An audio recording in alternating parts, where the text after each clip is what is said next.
no tiene armadura de corte, ya sea con estribos o con barras dobladas.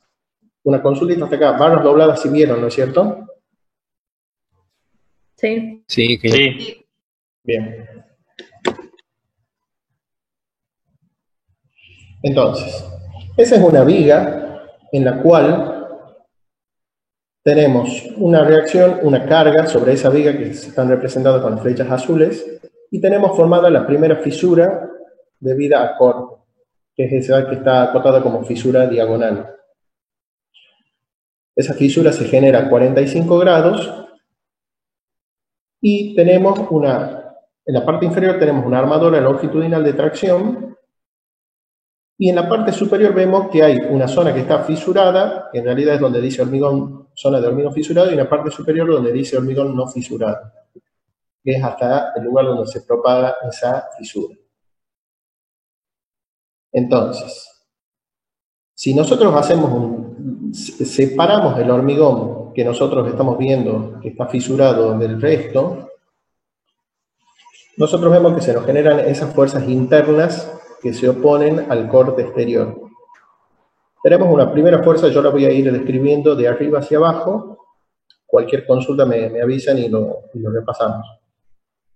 La primera fuerza que vemos de arriba hacia abajo que se opone al corte es, si hablamos de que se opone al corte, vamos a hablar de las fuerzas verticales primero. La VCZ, que es la que está a la par del punto A, designado como A, que es la fuerza que se opone al corte exterior porque el hormigón no se encuentra fisurado. En esa zona hay continuidad en el hormigón de la izquierda con el de la derecha. Esa resistencia se manifiesta con la aparición de la fuerza VCZ.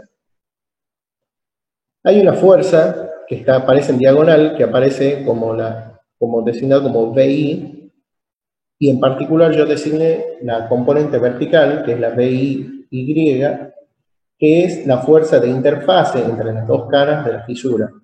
Esas dos caras de la fisura, si bien se ha formado la fisura, la grieta esa es irregular.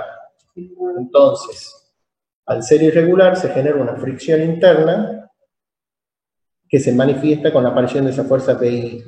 Como hablábamos de que las componentes verticales solamente es la que vamos a considerar, sería la componente VIY.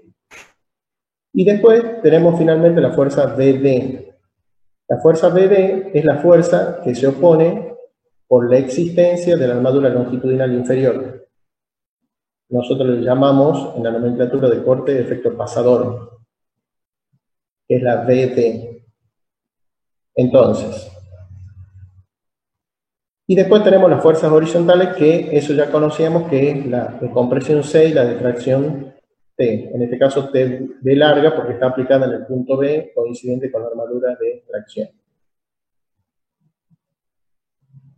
El corte exterior que nosotros tenemos aplicado ahí, que es la primera ecuación que nosotros tenemos a la derecha, es R1 menos P1, ¿sí? La reacción menos la carga. Ese es el corte que se nos manifiesta en esa sección. La contribución del hormigón, o sea, lo que se opone el hormigón a ese corte, es justamente la suma de estas tres fuerzas. La fuerza de VCZ, o sea, la fuerza de el hormigón que no se encuentra fisurado, y por la continuidad que existe en el mismo se opone al corte que se manifiesta. Tenemos la fuerza de la interfase, la componente vertical, que la designamos como VIY, y finalmente la fuerza BD, que es la fuerza que se genera por el efecto pasador, porque la barra inferior longitudinal es continua, y bueno, ese corte se manifiesta en esa barra.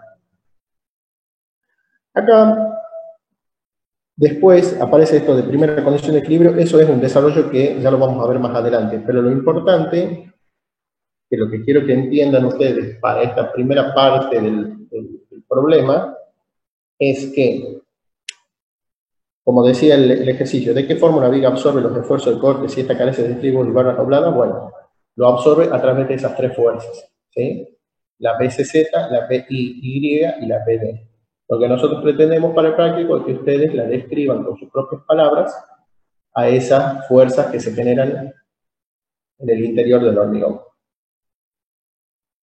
Bueno, ahora vamos a ver, dice, en el punto B, dice, describir brevemente en qué forma la armadura de corte aumenta la resistencia de la viga una vez que se formaron las fisuras diagonales. O sea, en este caso, nosotros tenemos que evaluar qué pasa cuando se incorpora una armadura de corte dentro de esa viga, que sería esa la imagen. En la misma fisura diagonal, nosotros vemos que ahora están pasando las barras que están dibujadas en rojo, que es el estribo. Bueno. Acá yo les voy a pedir que lo vayan leyendo a medida que yo lo vaya dictando, porque este es el concepto a través del cual la armadura de corte aumenta la resistencia de la viga una vez que se formaron las fisuras. Eso sería el apartado B. Y dice, la armadura de corte no tiene un efecto perceptible previo a la formación de las fisuras diagonales. Después que se forman las fisuras, la armadura de corte aumenta la resistencia de la viga de 4 maneras. Primero, las barras que atraviesan la fisura diagonal resisten parte de la fuerza del corte, o sea, se suma a VI. Yo voy a ir yendo y viniendo con las diapositivas como para que quede claro. Yo quiero que vean en cada párrafo que está puesto acá a qué hace referencia. Entonces, vuelvo a repetir. El primero dice, las barras que atraviesan la fisura diagonal resisten parte de la fuerza del corte. Vamos a volver a eso. Nosotros vemos que los estribos de alguna forma cosen la fisura, porque la atraviesan esa fisura. Entonces, la barra de estribo que pasa por la fisura también recibe parte de esa fuerza de corte. Por eso es que acá dice se suma a VI. VI era la fuerza que se generaba en la interfase. A esa VI yo le tengo que sumar la componente de fuerza que me genera la barra del estribo, que me cose esa fisura. Después dice, restringen el crecimiento de las fisuras diagonales y reduce su penetración a la zona de compresión de la viga. Aumenta BCZ. BCZ, habíamos dicho que era la fuerza que se genera porque no se fisura ese hormigón. Es un hormigón que tiene continuidad entre sí. La fisura, digamos, tener los estribos dentro de esa viga lo que hace es restringir el crecimiento de esa fisura, que no se vaya propagando hacia la parte superior. Eso hace que la sección de hormigón que no está fisurada, representada por la fuerza BCZ, se mantenga o incluso aumente si es que esos estribos no permiten que esa grieta se propague. Por eso es que dice, aumenta el valor de BCZ. Después dice, se opone al ensanchamiento de la fisura, manteniendo en contacto las dos caras de la fisura. Conserva la fuerza VI. Eso significa que la presencia del estribo lo que hace es mantener unidas las dos caras de la fisura, ¿sí? La que aparece ahí, entonces la componente de fricción VI se mantiene. No permite que ese hormigón se separe completamente y deje de existir esa fricción entre ambas caras. Y finalmente, dice, los estribos sostienen la armadura longitudinal de flexión al resto de la sección de hormigón. O sea que permite que se conserve el efecto pasador de la fuerza PD. Porque si una viga se fisura completamente, esa armadura puede llegar a desprenderse. El estribo lo que hace es abrazarla y sostenerla, esa armadura, entonces podemos garantizar que se mantiene el efecto de PD dentro de las fuerzas que colaboran a la resistencia del corte. ¿Está claro hasta acá? Sí, ingeniero. Bueno, entonces recuerden, son 4 puntos los que hay que tener en cuenta.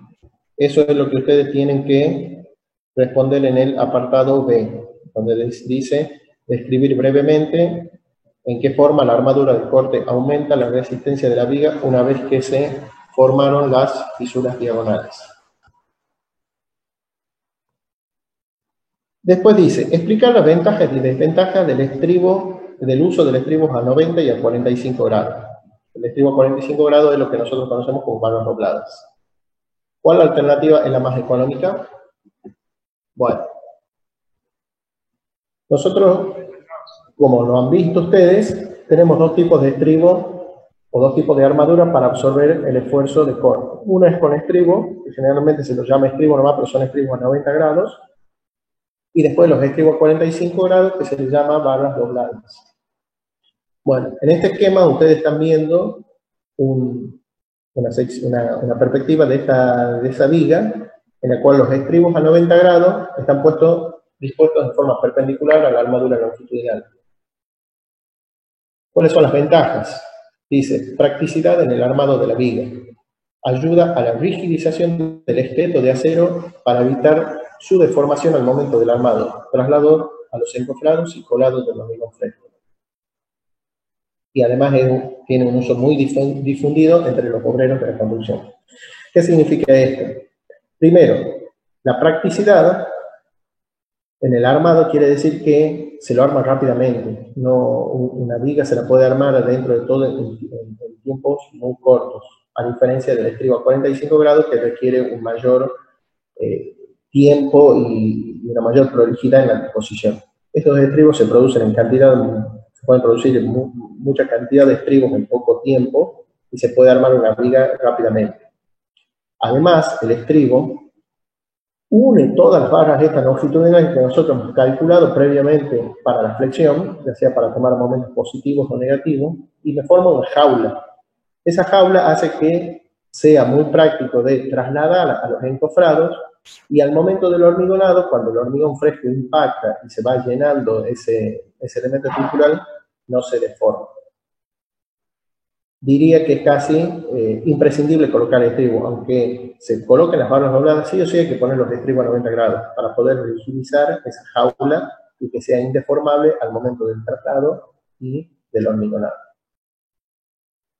La desventaja que tiene es que la posición a 90 grados, como ustedes ya vieron en la teoría, es menos efectiva que la posición a 45 grados para tomar la fuerza de corte. Justamente la posición a 45 grados se opone de forma normal a la fisura. Por eso es más efectivo. El estribo a 45 grados, como lo ven en la figura, se puede decir como ventaja que toma de forma más efectiva el corte de la fisura al ubicarse perpendicularmente a la fisura que se genera en el hormigón. Ahora, la desventaja, como ya ustedes lo ven en el dibujo ese y se desprende solo, no se puede formar eso si yo no tengo algún tipo de hierro que me lo ate y me lo vincule y me lo rigidice, porque los hierros puestos, como está puesto en ese dibujo, están en el aire. De alguna forma, yo lo tengo que poder vincular al encofrado y asegurarme que no se deforme al momento del hormigonado. Entonces, como desventaja, yo menciono, no permite rigidizar todas las armaduras de la viga para su traslado y hormigonado, y además la ubicación del doblado no permite acompañar el diagrama del momento flector, por lo que se debe colocar la armadura en el momento negativo. ¿Qué quiere decir esto? Ustedes ya vieron, de acuerdo al dimensionado que nosotros hacíamos en flexión, en el trabajo práctico 3, que la armadura de flexión se tiene que colocar donde nosotros tengamos tracciones en el hormigón. Si nosotros tenemos el caso de una viga continua, nosotros sabemos que en la zona del tramo vamos a tener momentos positivos y en la zona de apoyo vamos a tener momentos negativos. Uno podría pensar, digamos, haciendo un análisis rápido,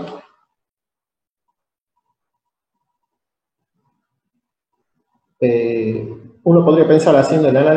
decir, bueno, la armadura que yo estoy usando para absorber corte, que son los estribos a 45 grados, la puedo doblar y usarla como armadura negativa para tomar los momentos de apoyo. Sin embargo, vamos a ver en esta siguiente diapositiva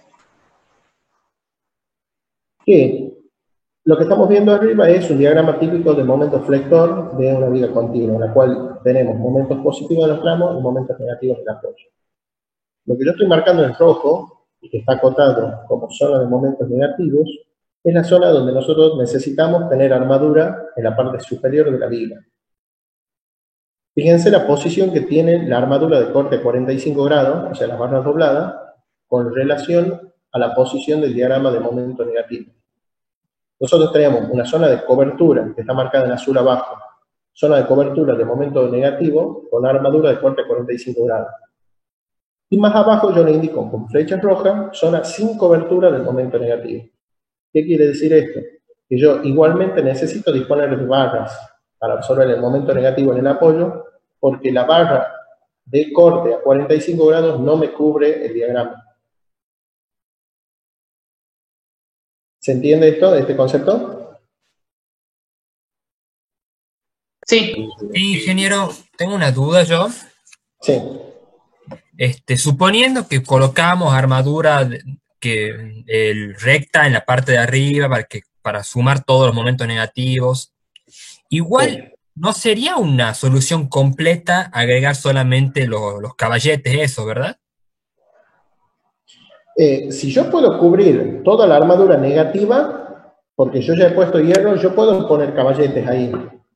El tema es que ahí ya chocamos con la otra desventaja también, que es complicado disponer de estas armaduras dentro de la viga. ¿Por qué? La armadura de los estribos a 90 grados, que son los rectangulares que estábamos viendo anteriormente, generalmente son de diámetros chicos, son de diámetros de 6 milímetros, de 8 milímetros, excepcionalmente de 10 milímetros. Pero, ¿qué nos dice el sentido común? Mientras mayor sea el diámetro de la barra, más difícil va a ser doblarla. Entonces, cuando nosotros colocamos estas armaduras a 45 grados, armadura de corte 45 grados, generalmente son de diámetros grandes, estamos hablando de 16, de 20. Doblar una barra de 20 es muy complicado. Se necesitan equipos especiales en la obra para poder doblar esa armadura, que son las dobladoras mecánicas o hidráulicas, que no siempre se les tiene. Y además la posición también tiene que ser exacta.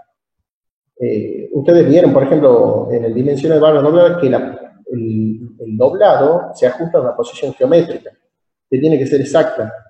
Entonces, esa dificultad hace de que, aparte de que no sirva para usarlo como armadura de flexión, tampoco sirve realmente para tomar el corte de la viga. Es muy complicado en la práctica hacerlo. Y como tercer punto, y como yo le mostraba en este esquema, esa armadura no puede estar sola. Sí o sí hay que poner estribos porque si no, esos hierros no pueden estar suspendidos del aire. Entonces hay que acompañarlo con alguna armadura de corte. Además, como cuarto motivo, si es que lo enumeramos, tampoco se puede dejar zonas descubiertas. Por ejemplo, ustedes ven la zona del doblado de barras en el sistema 45 grados. Imagínense que nos vamos hacia el centro del tramo, donde ya tenemos todas las barras abajo. Si nosotros tenemos barras abajo y barras arriba solamente, y no tenemos una armadura de piel, que vendría a ser el estribo, se generan fisuras, porque hay una cierta disposición reglamentaria en la cual no pueden estar separadas las armaduras con la distancia que nosotros queramos. Si nosotros dejamos así como están, van a aparecer fisuras, pero ya debido a la contracción del hormigón por el hormigonado, por el fraguado, perdón. Entonces, eso hace que prácticamente el estribo 45 grados no se lo use. Conceptualmente, hay que entender su funcionamiento, pero en la práctica, en el 99% de los casos, ustedes van a ver que se va a trabajar con estribos a 90 grados. Perfecto, gracias, ingeniero. Bien. Bueno, hasta acá, este esquema es importante que quiero que lo entiendan. ¿Se entendió cómo es el tema entonces de la cobertura de momentos negativos y la cobertura que nos da la armadura de corte 45 grados? Sí. Bien. Ahora vamos a pasar, bueno, ese era el punto C, que era explicar ventajas y desventajas del estribo del 90 y el estribo del 45 grados. ¿Cuál es la alternativa la más económica? Bueno, es lo que ya habíamos hablado. Vamos a pasar al punto D, que es un tema que yo tengo entendido que no lo han visto en teoría, así que lo vamos a empezar a desarrollar, pero ustedes lo van a ver también con el ingeniero Robledo. Dice, ¿qué es el decalaje del diagrama de momento? Explique su uso en el diseño de la armadura del corte. Bueno, primero, para ver qué es lo que es el decalaje, vamos a retomar lo que habíamos visto en las primeras diapositivas, y yo le decía que después le vamos a ver, que eran las ecuaciones de equilibrio que aparecen en la parte inferior del esquema. Sobre esas fuerzas que nosotros tenemos, que hemos planteado el equilibrio del cuerpo libre, nosotros tenemos las fuerzas exteriores marcadas en azul y las fuerzas internas marcadas en rojo. Nosotros vamos a plantear podemos plantear dos ecuaciones de equilibrio. El equilibrio del corte exterior y el equilibrio del momento exterior. Por el momento nos vamos a centrar solamente en el equilibrio del momento exterior. Fíjense, la segunda ecuación dice, momento exterior en A tiene que ser igual al momento interior en A. A es el punto donde confluye la fuerza de compresión C y la fuerza de corte BCZ, o sea, la parte superior de la viga. Ese es el punto A. Planteemos el momento exterior con respecto al punto A. Es la reacción R1 por el brazo de palanca, que es XA, que se está acotado en la parte inferior, menos P1, que es la fuerza exterior, que está en la parte superior de la viga, multiplicado por el brazo de palanca, que sería XA menos X1. Eso me daría la distancia de la fuerza hacia el punto A. Ahora vamos a ver el cálculo del momento interior en A, o sea, tomando en cuenta las fuerzas interiores que están actuando. Yo tengo la fuerza TB, o sea, la fuerza de tracción en la armadura inferior, TB por Z, que Z es el brazo de palanca elástico, más VD, que es la fuerza del efecto pasador que habíamos hablado, el corte en la barra inferior, multiplicado por la distancia P, que está ahí abajo, menos la fuerza en la interfase VI por la distancia M. M está acotado, fíjense ahí cerca del punto A, que es la paralela a la proyección de la fuerza VI. Si yo despejo TB de esa ecuación, primero planteo el equilibrio de momento exterior igual a momento interior, y despejo la fuerza TB, me queda que TB, o sea, la fuerza de tracción en la armadura inferior, es igual al momento exterior en el punto A, menos VD por P, más VI por M, dividido en Z. Ustedes si lo hacen al desarrollo, bueno, son 2 o 3 pasos que yo no los puse para no ocupar mucho espacio en la pantalla. ¿Qué significa?